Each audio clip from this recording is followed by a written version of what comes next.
Hello hello ಎಲ್ರಿಗೂ ನಮಸ್ಕಾರ. ಎಲ್ಲರೂ ಹೇಗಿದ್ದೀರಿ? ಆರಾಮ? ಎಲ್ಲರೂ ಚೆನ್ನಾಗಿರಬೇಕು. ನಾನು ಹೊಸದಾಗಿ ಚಾನಲ್ ಸ್ಟಾರ್ಟ್ ಮಾಡಿದ್ದೀನಿ. ನೀವೆಲ್ಲರೂ ನೋಡಿ ಲೈಕ್ ಕೊಡಿ, ಸಬ್ಸ್ಕ್ರೈಬ್ ಮಾಡ್ಕೊಳ್ಳಿ, ಸಪೋರ್ಟ್ ಮಾಡಿ. ನಾನು ನನ್ನ ರೀತಿಯಲ್ಲಿ ಇವತ್ತು ಸಿಂಪಲ್ ಮತ್ತು ಟೇಸ್ಟಿ ಸಾಂಬಾರು ಮಾಡಿ ತೋರಿಸಿದ್ದೀನಿ. ಬೇಗನೆ ಆಗುತ್ತೆ. 20 ನಿಮಿಷಕ್ಕೆ ಆಗುವ ಸಾಂಬಾರು 4-5 ನಿಮಿಷದಲ್ಲಿ ತೋರಿಸಿದ್ದೀನಿ. ತುಂಬ ಸುಲಭ. ಕಾಳು ಬಿಡಿಸಿ ಇಟ್ಕೊಂಡ್ರೆ ಬೇಗನೆ ಆಗುತ್ತೆ. ಹಾಗೆ ಜಾಗನೂ ಕ್ಲೀನ್ ಮಾಡಿಕೊಂಡು ಎಲ್ಲ ಮಾಡ್ಕೊಳ್ತಾ ಇದ್ದೀನಿ. ತರಕಾರಿಯನ್ನು ಚೆನ್ನಾಗಿ ತೊಳೆದು ಕುಕ್ಕರಲ್ಲಿ ಬೇಯಕ್ಕಿಡಬೇಕು.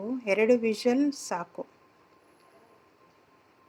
ನೋಡಿ, ಎಲ್ಲ ನೀಟಾಗಿ ತೊಳೆದು ಹೆಚ್ಚಿಟ್ಕೊಂಡು ಕುಕ್ಕರಿಗೆ ಹಾಕಿ ಬೇಯಿಸ್ಬೇಕು. 2 ವಿಷಲ್.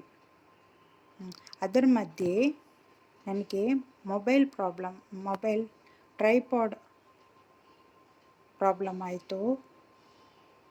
ಹೋಲ್ಡರ್ ನೋಡಿ, ಅದು ಗ್ರಿಪ್ ಬಿಟ್ಟೋಯ್ತು. ತಲೆ ಕೆಡಿಸ್ಕೊಂಡು ಕೂತಿದ್ದೆ, ಏನಪ್ಪ ಮಾಡೋದು ಅಂತ. ಆಮೇಲೆ ನೋಡಿ ಏನು ಗತಿ ಮಾಡಿದ್ದೀನಿ ಅದಕ್ಕೆ. ಇವಾಗ ಸರಿ ಆಯ್ತದು. ಇವಾಗ ತರಕಾರಿ ಎಲ್ಲ ಬೇಯಕ್ಕಿಡ್ತೀನಿ.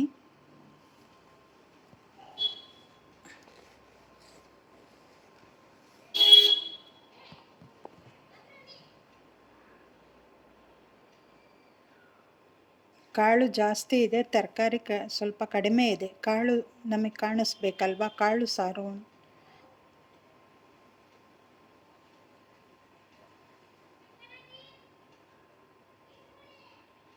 ಖಾರದ ಪುಡಿ, ಅರಿಶಿಣ, ಉಪ್ಪು ಹಾಕಿ ನೀರು ಸೇರಿಸಿ ಬೇಯಕ್ಕಿಡೋದು.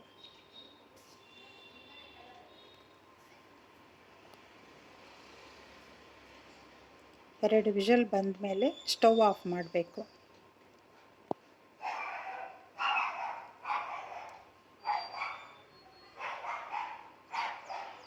ಎರಡು ವಿಷಲ್ ಆಯಿತು.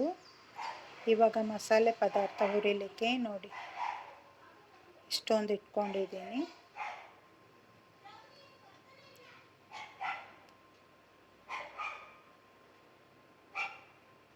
ಬಾಣಲೆ ಇಟ್ಟು ಕೊಬ್ಬರಿ ಎಣ್ಣೆ ಹಾಕ್ತಾ ಇದ್ದೀನಿ.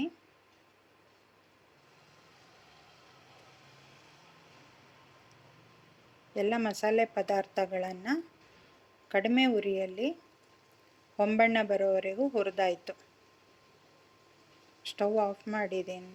ಸ್ಟವ್ ಹಚ್ಚಿ ಇವಾಗ ಅದಕ್ಕೆ 4 ಬೆಳ್ಳುಳ್ಳಿ ಸೇರಿಸಿದ್ದೀನಿ. ಇಂಗು ಎಲ್ಲ ಹಾಕಿದರೆ ಒಳ್ಳೆ ಪರಿಮಳ ಬರುತ್ತೆ, ರುಚಿನೂ ಇರುತ್ತೆ.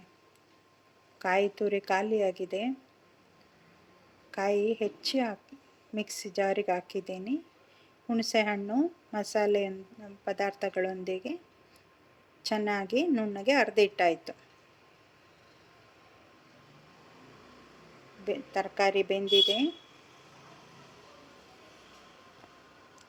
ನಾನು ಫಸ್ಟಿಗೆ ಒಗ್ಗರಣೆ ಹಾಕಿ ಅದನ್ನ ಎತ್ತಿಟ್ಕೊಂಡ್ಬಿಟ್ಟೆ. ಸಾಸಿವೆ, ಜೀರಿಗೆ, ಈರುಳ್ಳಿ, ಕರಿಬೇವಿನ ಸೊಪ್ಪು ಒಗ್ಗರಣೆಗೆ ಹಾಕಿದ್ದೀನಿ. ಅದನ್ನು ಸಪ್ರೇಟಾಗಿ ಎತ್ತಿಟ್ಕೊಂಡಿದ್ದೀನಿ.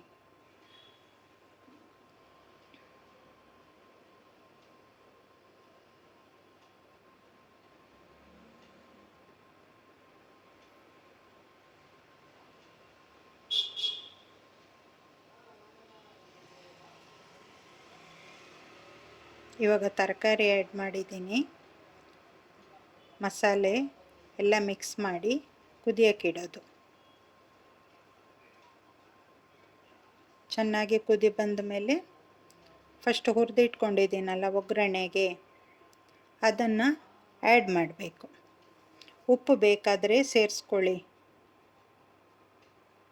ಸಬ್ಸ್ಕ್ರೈಬ್ ಮಾಡ್ಕೊಳ್ಳಿ, ಸಪೋರ್ಟ್ ಮಾಡಿ, ಲೈಕ್ ಕೊಡಿ. Thank you so much. Thank you.